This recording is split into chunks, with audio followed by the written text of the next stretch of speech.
Yay. Hi, you. So what am I excited about? I am excited.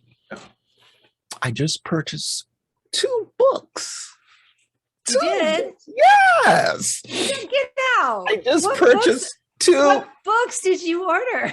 And I purchased looking in off Amazon, right? Because it's when you have a colleague who's doing good things, great things, marvelous things, you have to support, right?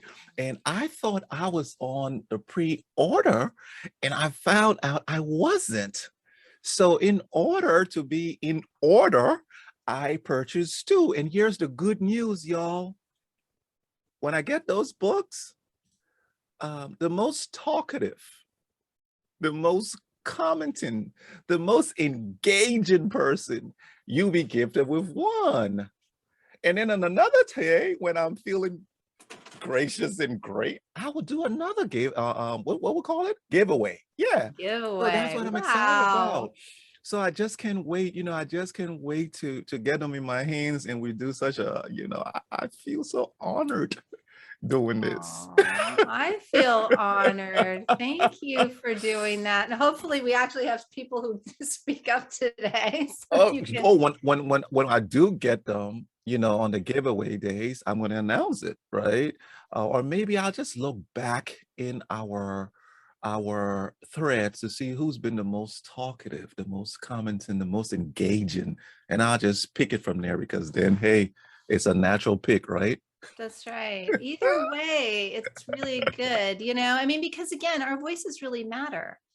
And using them, I was just, I think I might have mentioned this before, but if I didn't, I was doing a talk on effective communication a couple of weeks ago. Mm-hmm. And, really what I started off as a premise is we're really going to focus on, building trust, rapport, and connection, because that's why we communicate.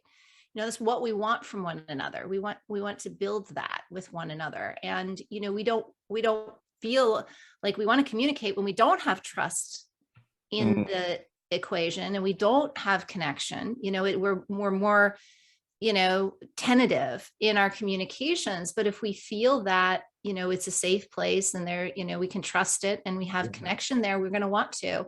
Yeah. And so, it's this idea of, but the other piece that I mentioned is, in the research on why people ghost, for example, so ghosting is this terrible trend that has found its way into everything. It started, Yes. it was first identified in the dating world. But it's now in the workplace. It's Yeah. it's it's everywhere, right? Where people just disengage, right? And what we don't recognize from a psychological aspect is it creates abandonment, Mm, because there's no closure, right? Like, you start a conversation and then the person just disappears, and you're like, okay, what happened? Like, yeah, exactly. That.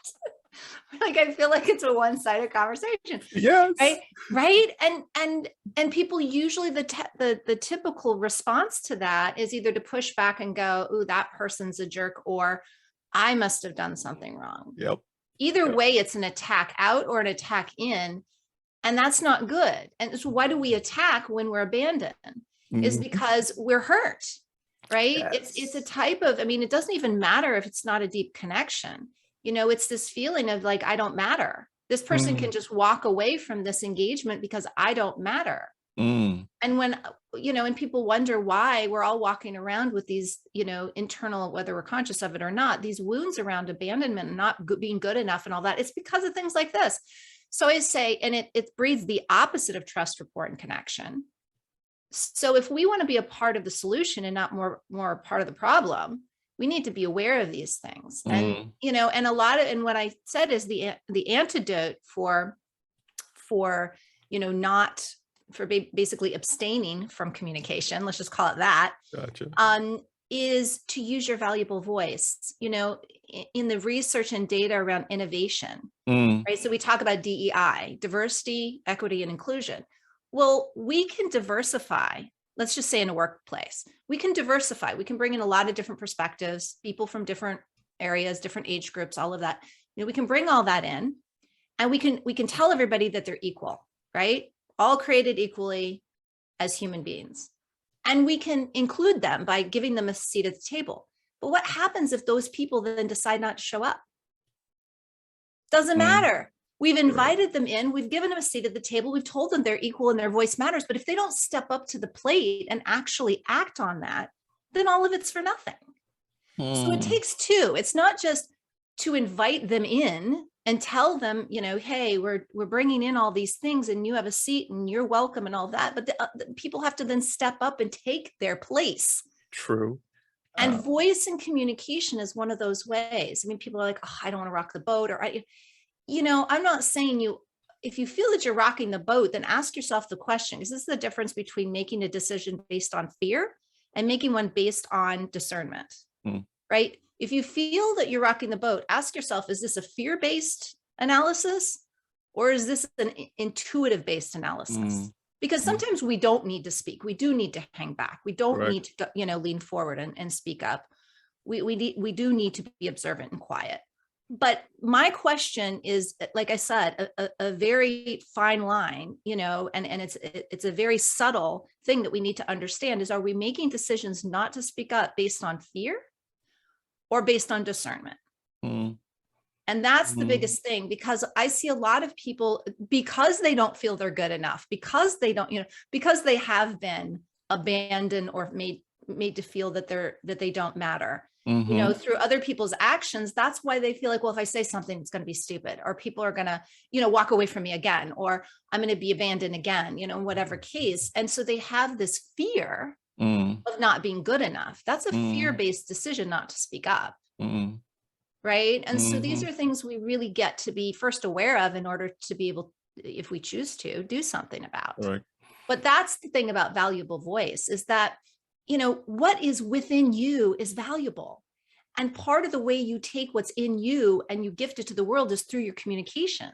And so when people hold back from that, telling themselves this story based on fear that it's not going to be good enough, or I'm not good enough, or what comes out of me isn't good enough or warranted, then the world misses out on the value that is that person. True. You know, I see a third aspect, you know, agree with you. The third aspect is, are you truly going to listen to me when I speak? Are you grandstanding? Are you doing this because you know what happened in what, 10 years ago, about 10, 15 years ago in corporate, everything was diversity and inclusion, diversity and inclusion, diversity and inclusion. And I was part of a group who, you know, our voices were heard, though after we were heard, nothing occurred. Nothing transpired thereafter. It was a record to check and say, yep, we did the DI and we did this. But most people from their experiences, and you did say it, but from the experience of when I did speak or when I do speak, you act like you hear me, but you really don't hear me, right? You go, you shake your head, you go through the emotions and you do it. But you're right. In all, we still have to communicate and let our voices be heard, period, no matter what. Period. And that's you said something important. It's a cleansing. It's cleansing to get. My mom always says, I'm not gonna rot quickly when I die. I'm like, why? She says, because everything I've got in my heart, I take it out. I'm like, okay, Mom, because when she feels something, she communicates it. And she communicates it with, well, I feel like you did XYZ to me, and if that's what you did, here's how I'm feeling about it. And you go, oh no, Mom, I didn't. Okay, well, I expressed what was in my heart, and I thank God that's part of my ethos, right? That's part of what I do when I'm in a place and I have something on my lips or in my heart. It has to come out, because that's what I'm talking about. If it exactly doesn't come that out, it makes me feel so meh. But we have Paxton said something. I think we're saying something earlier. Wait, before we get into Paxton, I just want to say something really quickly. Go ahead. You know, as you said something really important though, and this is a distinction I need to make, is you said 10 years ago, you were a part of a group. We're not 10 years ago. Correct. And so one of the things that I always like to remind people of is it doesn't matter if somebody dissed you last week or yesterday. Today's a new day. Mm-hmm. And if we're always positioning ourselves according to what other people are doing to us or not doing to us, whether they're inviting us in or not inviting us, if that's where we position, if we give ourselves only the right to speak when someone has introduced us to a seat and sat us down there, we're never going to really take charge and own what we have to give. True. And so it's not according to whether we're being invited even, right? Whether we are or aren't being invited, whether it happened, whether people listened to us 10 years ago or they're listening now, because I'll tell you right now, it's very different. It's a very different environment than 10 years ago, right? And so we have to trust that it doesn't even matter what the environment is inviting us to. It's what we're choosing to put forward, because it's our job to put our value forward, not someone else's job to pull it out of us or position us in a perfect scenario where it's going to be perfect and there's no, there's no risk. And I mean that when we ask for that, we're going to be waiting until doomsday. I mean, really, that's the key piece that we have to remember, is that this whole idea of safety and security and waiting for my environment to make it okay for me is absolutely ridiculous. It is not up to your environment to make it safe and secure. Although I will say that one of my favorite things to remind leaders is that you're going to lose people if you don't create security in the environment. So I'm on one side, I'm talking to the leaders about what they can do there, but what I'm talking to is the people within these environments. I don't like that. And I don't like, well, what are you doing to change it? Are you stepping up? Are you speaking out? Are you saying you don't like it? Or are you just sitting back and complaining about it? Are you just marching out the doors without speaking up first? Right? Because if so, then you're abandoning the situation too. If you've spoken up and haven't been heard, and then you're like, okay, fine, I'm not valued here, I'm going to walk. That's great, because you've done your part to try to make room for yourself. And you found that that is not an environment that values you and finds you valuable. Great. Please do move on. But if you're one of these people that just like, I don't like that, and I don't like that, and they're not doing this right, and you're not trying to be a part of the solution, then maybe you need to look in first. Maybe you need to look at what you're not doing and stop pointing the finger out and saying what they're not doing. Right? Before you decide to make that break, right? Because again, it takes all of us to speak up and make change happen. It's not just like, not my job, not my job. It's all of our jobs. Now, we may do it in different ways in different arenas. We may not all do it the same. That's absolutely clear, right?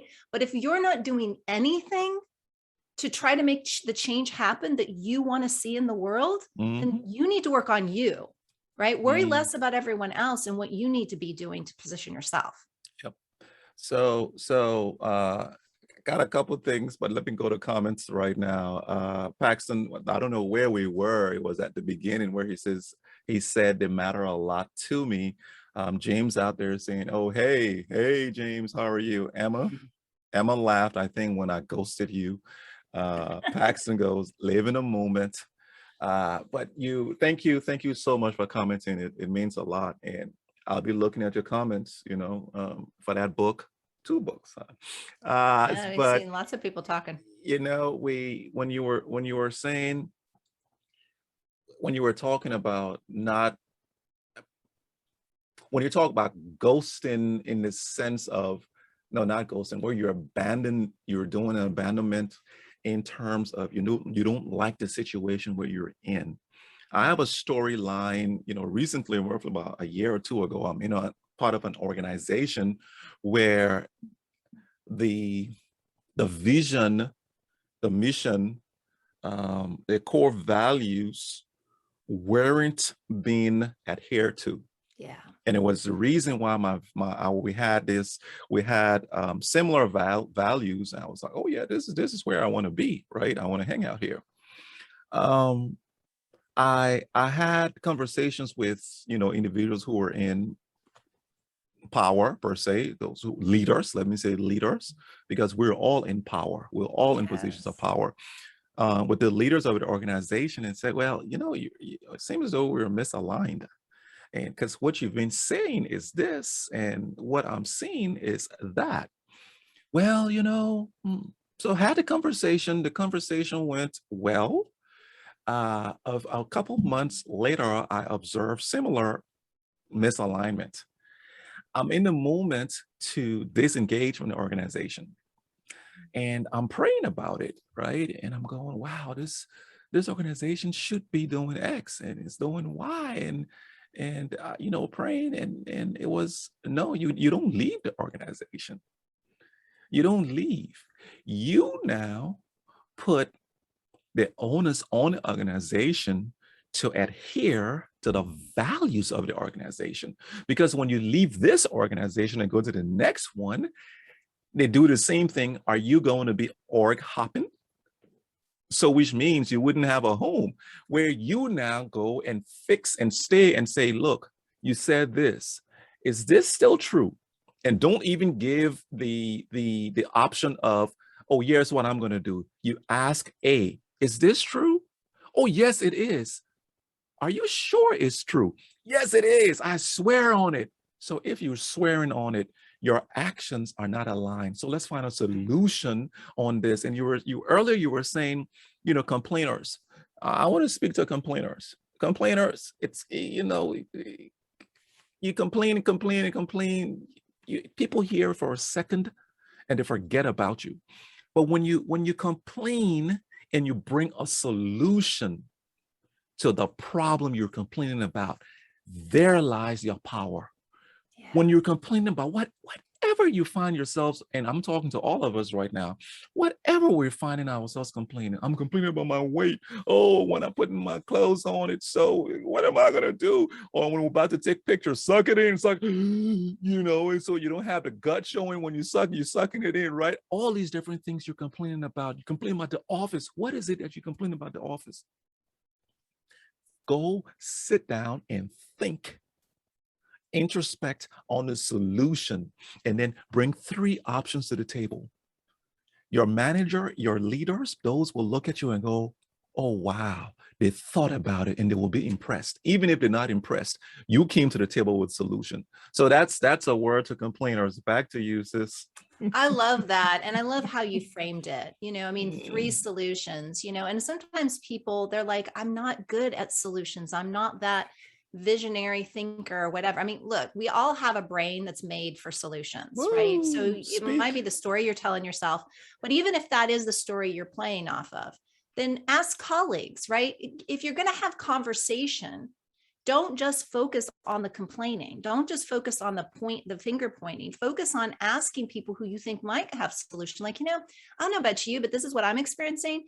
What do you think about that? Yes. What are your ideas? You know, call in. I mean, we work so much better collaboratively than we do independently. And so maybe you do think you don't have a brain for solutions. Well, then find people who do. You know, but there's things you can do with your communications, things you can do with your life, things that you can do with your power that none of us are doing fully what our potential holds. None of us are, right? So instead of working on, you know, what other people aren't doing, we get to focus on what we're not doing towards our potential. And that is going to keep us in our power. I mean, when we're not, we're basically playing victim, which is a disempowered role. Right. So we are literally giving away our power when we see ourselves as, oh, this has been done to me, or, oh, they're doing this to me, or, oh, it's so uncomfortable for me. It's not being done to you. It's being done for you. Are you reading Paxton's comment? No, Because I can't see the comments. Because he just said, before you started, he said, summing things up, what are you doing to change things? Perfect. And this is exactly what you're saying. Yes, go ahead, sis. Go ahead. The little high 10. Yeah. Yeah. Paxton, absolutely. You know, and that's what, you know, again, looking in is all about what am I doing? What am I not doing? What do I need? What don't I need? You know, it's the questions are I questions. We have been so swayed away from asking about the I because we've been told it's egoic. We've been told it's egocentric, you know, that is the most ridiculous thing I've ever heard. When somebody tells me, oh, I'm not supposed to think about myself, I'm like, that's just stupid. I'm sorry, but that's just, you know, I'm not calling you stupid. I'm saying that as a solution to the way you live your lives, it's not a good one. Right. Why would you not figure yourself out? Because let me tell you, if Superman didn't figure out what he was all about, he'd be far less impactful.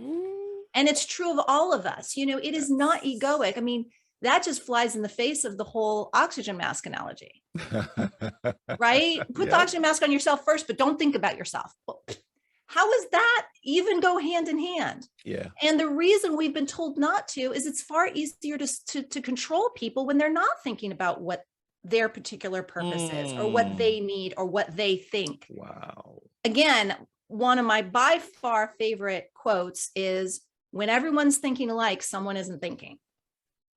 You know, because it's like you have to learn to use your valuable mind, you know, the things you've been gifted with. And other people may not think they're a gift, but if you do, that's all that matters, honestly, because from that place, you will find the solution to market and share that value in a way that people will start to see it as valuable. Ooh, But if you just sister. trust that everything people tell you, oh, you're not valuable. Okay, I'm not valuable.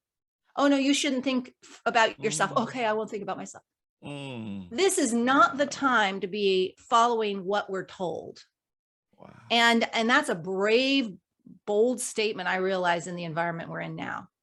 But this is the time. We are not being forced because we're supposed to fall in line. We are being forced in order to see what freedom means to each of us and how we're going to act on that. Because if you say to me that your freedom means, oh, I'll do what I'm told so that I'm free, that also, like the oxygen mask and not thinking about yourself, that doesn't make sense. Following what other people tell you to do is not freedom. Figuring out what's right in integrity for you and what it matters to you and what you think is best for not just yourself, but how you are in the world. Correct. Because again, it isn't just about, we don't live in a bubble. I'm not just saying think about yourself and only yourself and you live in a bubble. I'm saying think about yourself and what the value is of the decisions you make, the actions you take, you know, the impact that that makes. Yep. Right. The outcomes you are a part of, because everything that comes from you, everything that happens to you comes from you. Yeah. Right. Yeah. So yes, we have to look at the impact, but it doesn't start by following someone else's directives. It starts from following your own inner directives. You know, you talk that, and all I'm seeing again is values, right? What are your core values? Because we all, most people have leaders. The world is made out of that hierarchy, you know, leaders and then followers, right? When you pray to have a 360-degree leader, and what I call a 360-degree leader is someone who sits in and thinks about the entire picture, right? And balances everything out. If it's one-sided, if it's two-sided, or whatever the information is, right? You decide on what your values are, and you perform based off that. And you can die based on your values. You can live based on your values. And in whatever situation you find yourself in, But, you know, earlier before we got on here, I was speaking to someone and they said something so poignant and just to the point in terms of exactly what we're talking here. And they said, there's power in our presence. We just can't be anywhere. And when she said that, it's when you came and you started to speak about, you know, communication and being being intentional and bringing your value to it. This ties in with where you go, right? Because depending on the place you go, you may be valued or you may not be valued. And you pretty much know where those places are. Yeah. You pretty much know the relationships you're in, that where you're valued and you're not, be it the marriage, be it the business relationship where they don't respect your time, when they don't respect your voice. Just what we're saying here, that when you do speak, they don't hear it, they don't react. Should you stay in that area? This is where your power, you have the power to decide that money making your decisions based on finances tends to put you in a position where you are led without your consent. Mhm. What do I mean by that?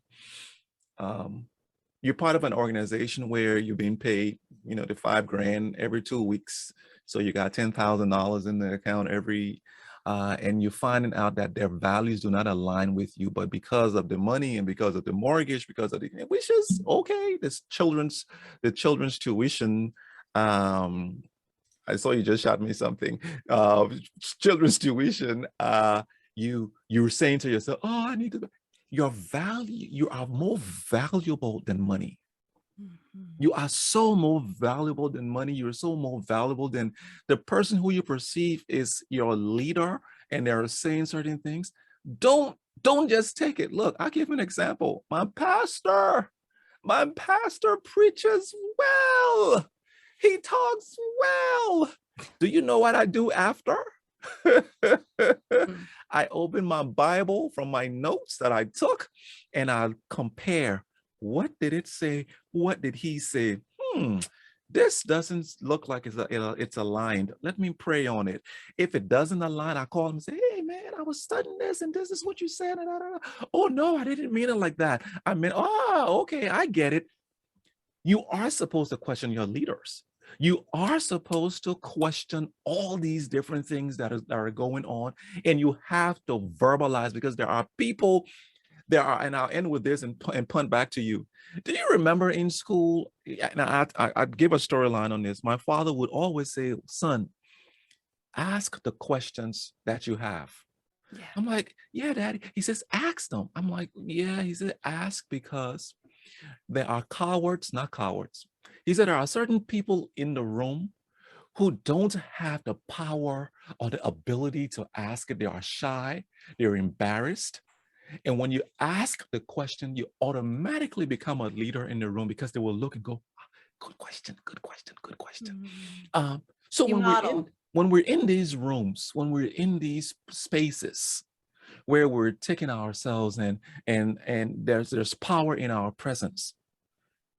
Your presence, yes, your communication next.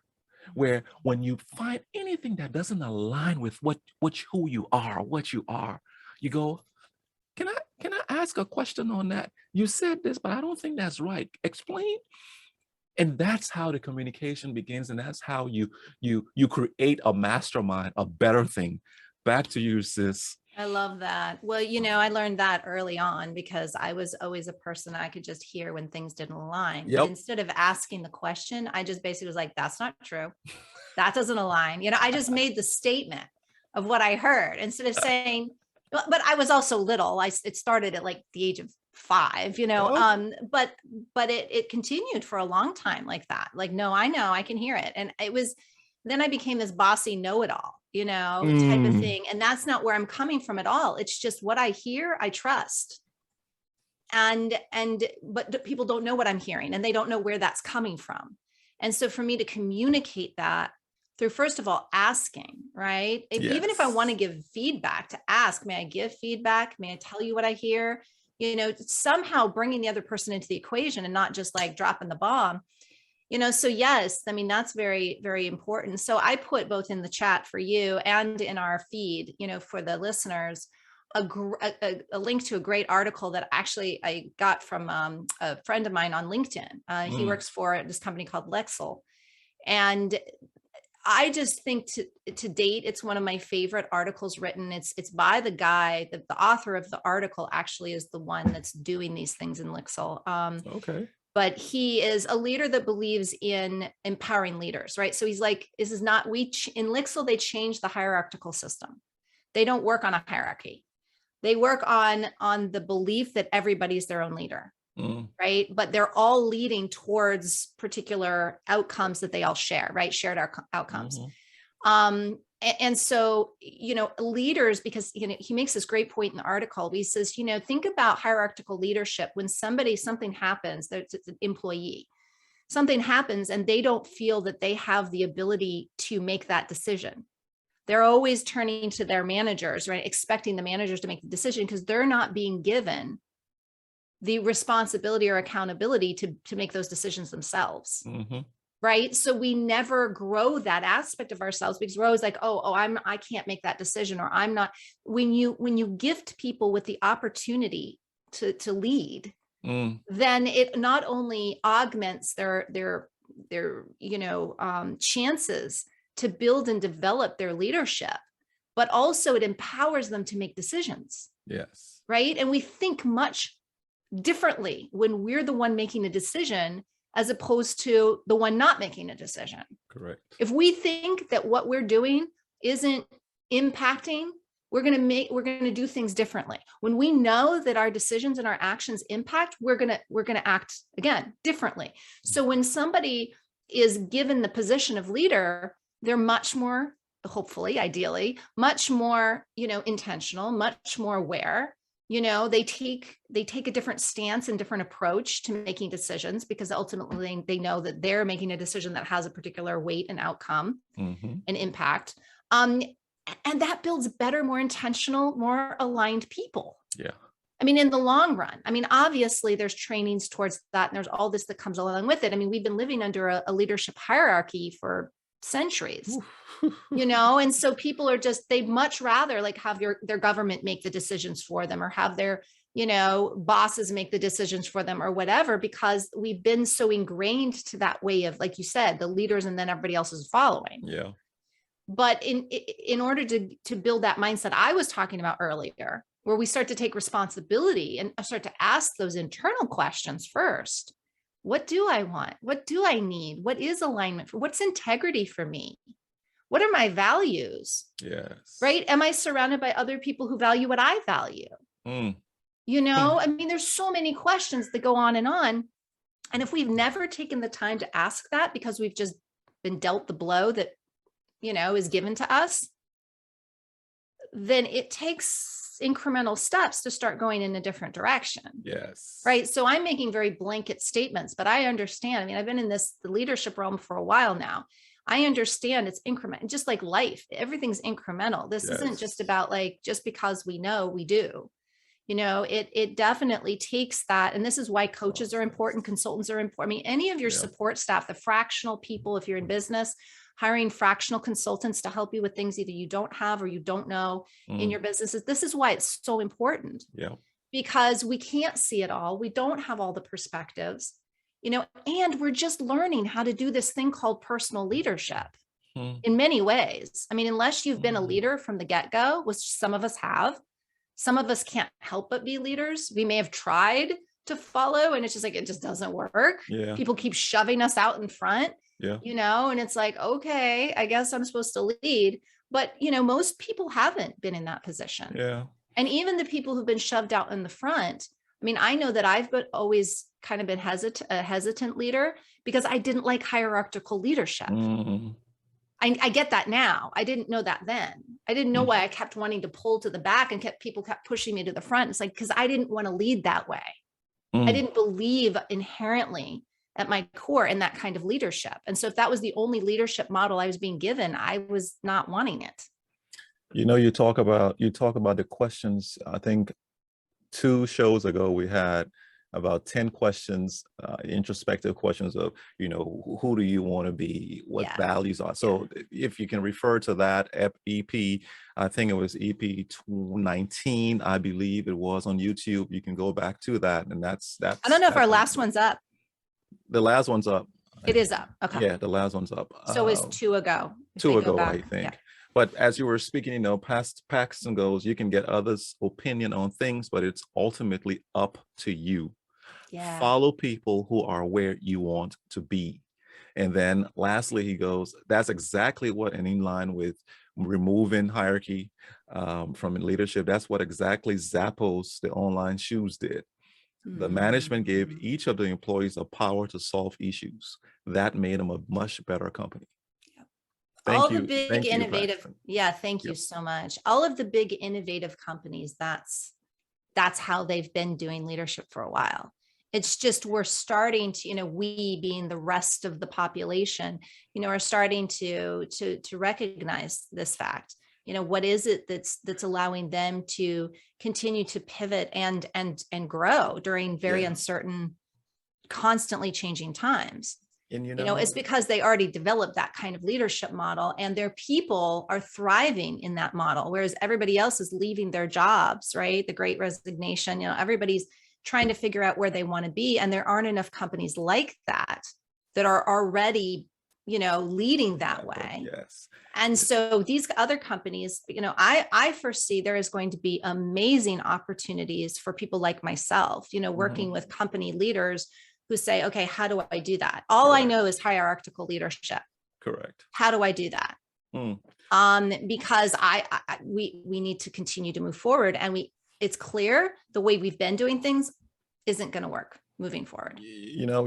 As we were talking, as you said that, and Paxton said that, I think the model needs to start at is, if you are looking to be within a position, within a place where people are empowered, right? It should start happening in our homes, right? Yes.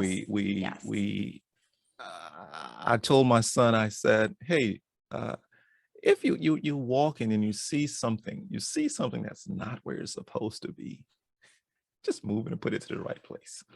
Don't wait for mom or dad to do it, right? We are living, this is not, so what we usually say is, this is not the YMCA. You don't come here to spend time and then you leave. This is not the Y.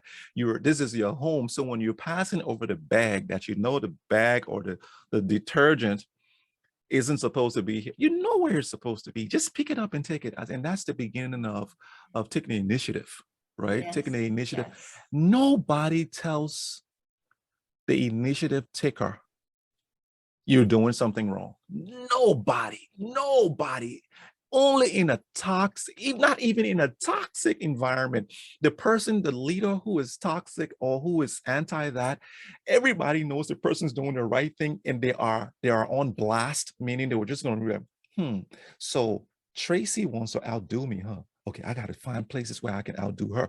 That's what they would do, but they will never come and say, why did you take the paper from left and put it up there to where it's supposed to be? They can't say it because it's the right thing to do. So truth brings me into this. Okay, God. Truth and being right? And I think I would just remain with truth. Always lean on the side of truth, because it's already been triangulated. It's already been hypothesized, is already the theorem's been created, the law is there on truth. Operate on truths, my people. Operate on your truths. And when I say operate on your truths, you triangulate your truths. Is this what I'm supposed to be? Again, those questions go back to the EP19. Create and that's what these core values are. Those are your truths. When you create your truths, and you say, for me, it's integrity, wisdom, and leadership. When I created those and I found those out, every single time I engage, or every single time you engage, you're engaging with your truths. And if anything comes and counters, your system goes, no, that's not it. And you go, I can't agree with that. I'm sorry. Why? Just doesn't align with me. Know your truths, operate on your truths. And when you operate on your truths, and I think that's where it comes in with the communication, you'll be able to verbalize, to be able to communicate it, because you will not, man, I'm rushing. Calm down, Wulwyn. You will not be able to communicate if you haven't asked those questions. So sometimes the reason why some people don't talk is because they're still finding out themselves. They're going, if I say this person could come and change it to another. They haven't solidified who they are. And it takes time to solidify who you are. It takes time for you to spend that time, the morning hours, whatever time, to meditate on finding who is Paxton, who is Jim, who is Emma, who is Traci. Because Traci, if I ask you this question, I'm going to ask you this question. To become Traci Waldman Phillips 2021, version 2021, what did it take? What did it take? Yes. A lot of resilience. Uh, A belief in myself first and foremost. That's what it took. mm, Because I mm. was told left and right from the moment I was born that there was something wrong. Yep.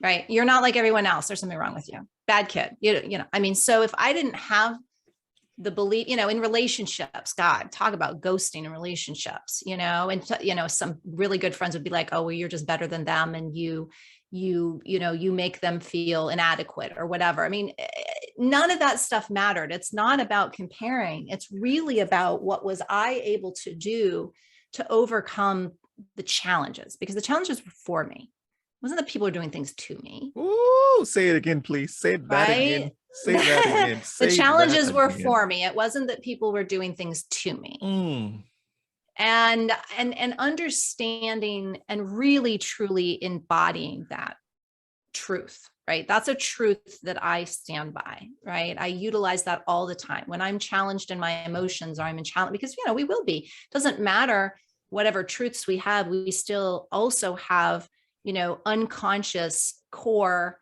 mm, uh, you know, behavioral patterns that we follow. And so anytime those come up, I work very, very hard on overlaying that truth. This is for me, and where can I see it from that perspective? Because if I'm yes. looking from that perspective, I'll see it from that perspective, and I'll see the truth of it from that perspective, Mm, and I'll see just mm, how that person, when they did that, it actually helped me develop parts of me. Like I'm thinking of one in particular relationship that I had, you know, back in college, and that person, the way they were with me, I'm not even gonna say the way they treated me, the way they mm-hmm. were with me has been one of the most defining supports for me standing on my own 2 feet. Ooh, wee. Right? Not relying on other people to be there for me and what, but standing on my own 2 feet. Yes. And if that person hadn't been the way that person was, I might have still been more reliant, right, on my relationships with other people, and realize that we're not here to lean on one another. We're here to be supportive to one another and support one another, but leaning on one another in that codependent kind of, you complete me and my weaknesses are your strengths, and you just, you know, you just lend your strengths to my weaknesses. That codependency model Yeah. doesn't help any of us. Yeah. Right. And so I look at where, for Mm, me to do what I came here to do, I had to be fully sovereign. I had to fully stand on my own 2 feet. And I'm still learning that, yeah. you know, and I will continue to learn that. Version 2021. Exactly. Version 2022, 2023. If I'm Yep. lucky enough to keep living that long, you That's know, it. to be able to keep evolving. That's it. But the truth is that this is for me. Right. And the truth is that, you know, it is up to me to find the truth in that perspective. Mm, And believing in myself first and foremost, in my value and me being here for a reason, even if I don't know it. And how many times have I taken the leap of faith going, yeah, I need to be doing that. I have no idea how I'm going to do it. I have no idea how I'm going to get there. I've yes. said it multiple times in my life. Yes. I've just believed because I've listened to my callings. But if I didn't believe in myself, I wouldn't be able to do that. Ah, So so thank you for asking that question. I'm gonna train it on you too. Ask you the same thing. what was the question? So what is it? What did Um, it take for you to be your version of Wulwyn 2021? a lot of falls, right? That a lot of scars that enable me to stand. A lot of, you know, I heard something on while watching a movie last night, and I heard them say the strongest steel has been beaten the most. Yeah. I mean, to forge it, bam, bam, in order for it to be imagine a swordsman, what he does to the sword when he's creating one, right? And the way he forges and just keeps beating to level for it to be that slither, that thin edge. It's what I think, Monica, you said it, life happens for you, and you said it also, right? um, when you talked about challenges are for me and not against me. It's not to me, and I can sit and, as you said, I can still think about a girlfriend who did something to me, and strangely, relationships, right? Relationships are good. um, They're great um, forging opportunities for yes, sure. yes, and I still remember what happened, and it was a defining moment in my life where I could say, I've trusted man so much, and they've let me down. They've let me down. They've let me down. They've let me down. I want to trust God. I'll just trust God and see. And he's there going, yeah, trust me, man. Trust me. I wouldn't let you down. I'm like, you sure? Yeah. I'm like, okay, I'll trust you. It's taken leaps of faith. Yeah. Yeah. Leaps of faith. For some of you who are listening, what it takes is, as Tracy, you said it, saying yes to someone you don't know how you will do it. It's you, and that's living. Oh my goodness.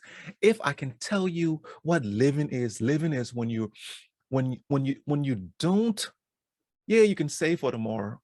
I'm not saying don't save. I'm not saying don't prepare, don't write the will. I'm not saying that. But I'm saying when you are in the moment, and Paxton, you said it earlier, live in the moment. When you live in the moment and you say yes to the things that align with you, you're saying yes doesn't mean you're not afraid. You're saying yes doesn't mean there's a little slight tinge of fear in there, like, I said yes to that. It's like you, Tracy, somebody who would come to you and ask you to come and speak to a particular audience for the first time. You've never spoken to them. You go, I haven't spoken to those people.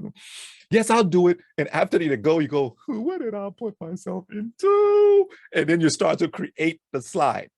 It's you saying yes to those things that align. Yeah. That align where you have found your truth.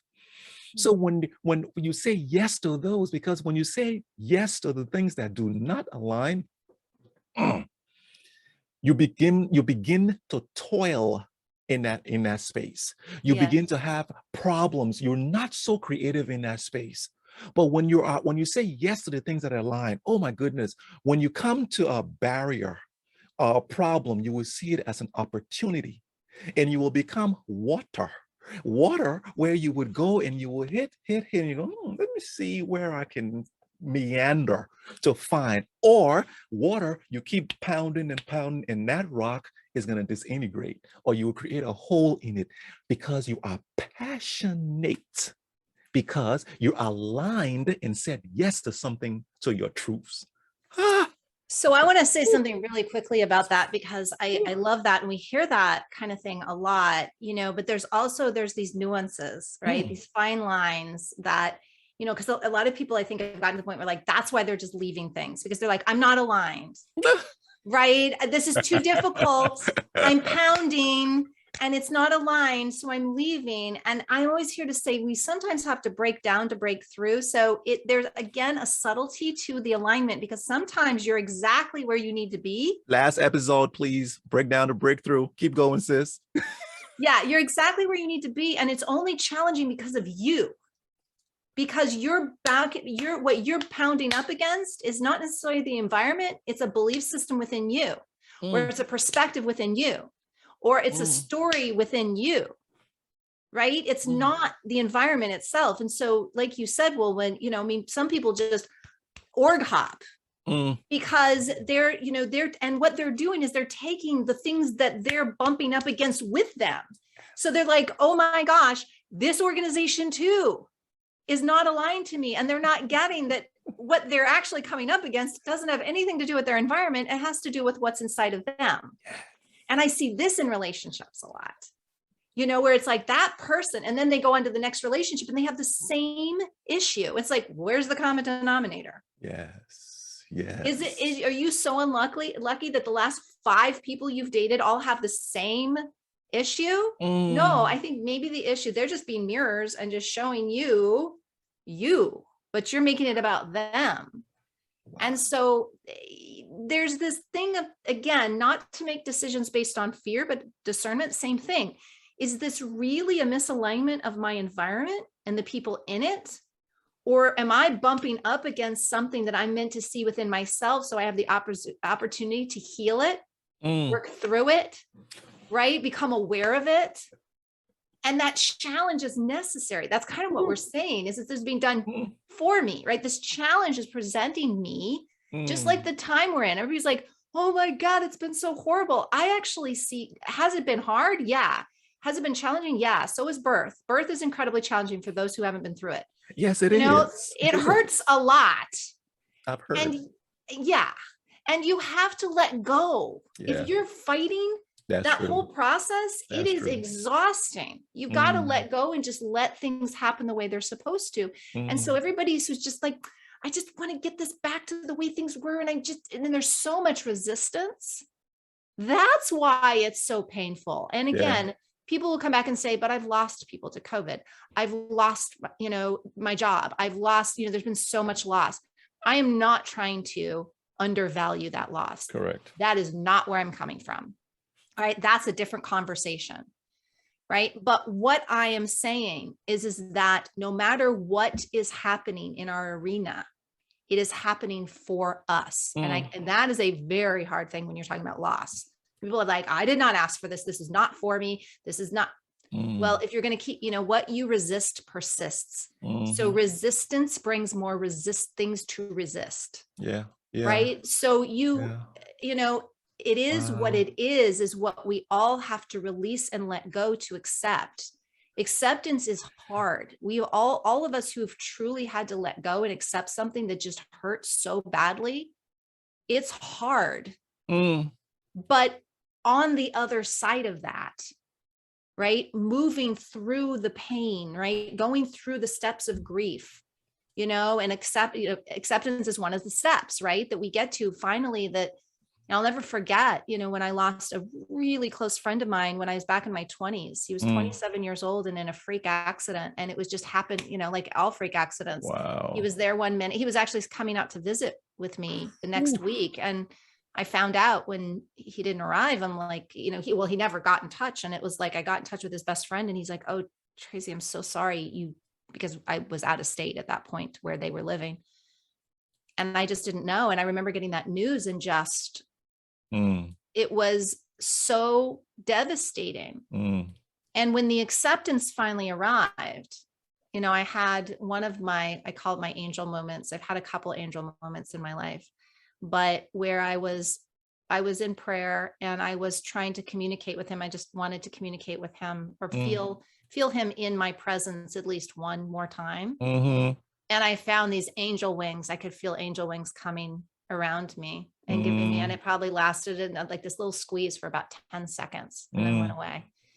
And, so it's these things in our lives that I felt gifted because I accepted. Like that was, yes, his way of coming and saying goodbye, but it was also because I was entering that realm of acceptance. And it was my Correct. gift for doing that, for Correct. going through that hard Correct. journey towards acceptance.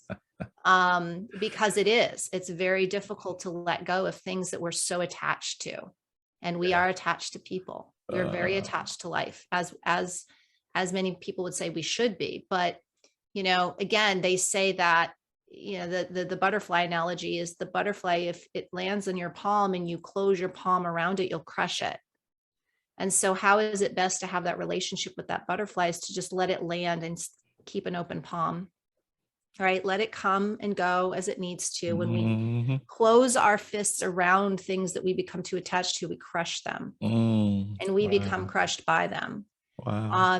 And so that's the thing that it's to experience. What can we take from it is appreciate the moment, appreciate Yeah. what we have. If you love someone, let them know. Mm. If something matters to you, embrace it, Yeah. right? Be it, embody it.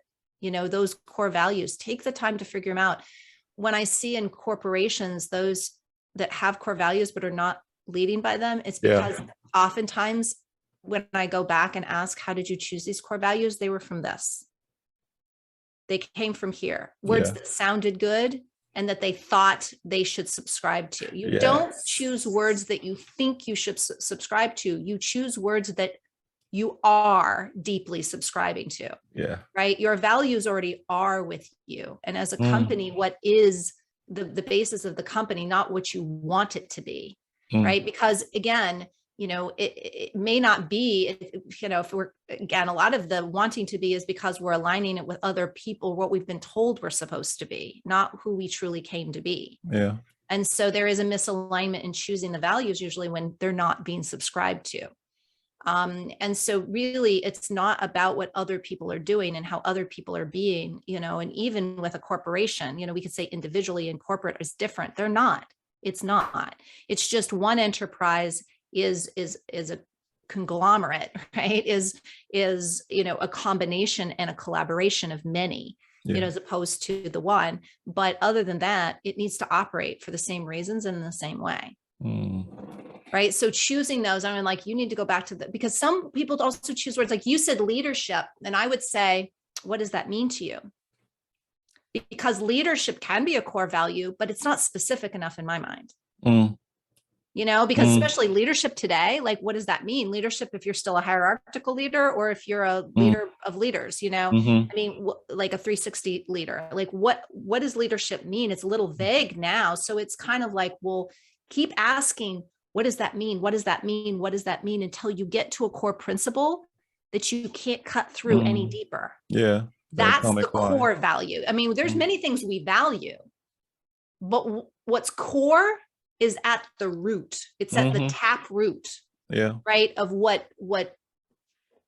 drives us. You know, so Paxton, Monica, same as though you are translating what the eavesdroppers are writing here, because right after Monica said, whatever you resist persists, you came in, you dropped that. Paxton goes, create your own organization instead of org hopping, because you know your truth, others will join in. And I'll close with this, all right? I'll close with 2 words. I think it's live fearlessly, because when you can stand up for your right, your truths, when you can stand up and verbalize it and live it, it gives you the ability that when you lie down on your bed at night, there's such a sense of completion. There's a sense of completion isn't a word. There's a sense of enlightenment. There's a sense of I was present. I was present today. Yeah, you were fulfilled. I was present today. I was powerful today. And I'll tell you this, until you do it, until you just do it, just, and I'm not doing no Nike commercial here, until you just do it, just the thing that you're afraid of, just do it. You will find out that doing it is bliss, and that your fears before were, you know, just so daunting for nothing. So go out, find out your truths, go back to a couple APs on what we talked about on the questions, and go and attempt something. Go and attempt, verbalize, say it. And I'll end on that. Monica, you said, once we accept and embrace our shadow, light starts to come through with love. Oh, I love that, Monica. That's beautiful. Thank you so much. Really appreciate y'all eavesdropping here. Traci, take us home with the ta-da in, well, I'm just going to say, I think 0 seconds. Paxton gets the book, in my Paxton personal gets opinion. the book. Hey, you get to choose because it's your book to give. But if I get a vote, I think Paxton gets the win today. And it just might be hand delivered. Who knows? All right, y'all. Love you guys. Thank you for spending time with us. We truly appreciate it. You could have been somewhere else, but you choose to spend it eavesdropping. It's a bad thing, you know. Good thing. Love y'all. It's a learn good a lot in this case. I know. You guys take care. Bye-bye, Traci. Bye, Wulwyn.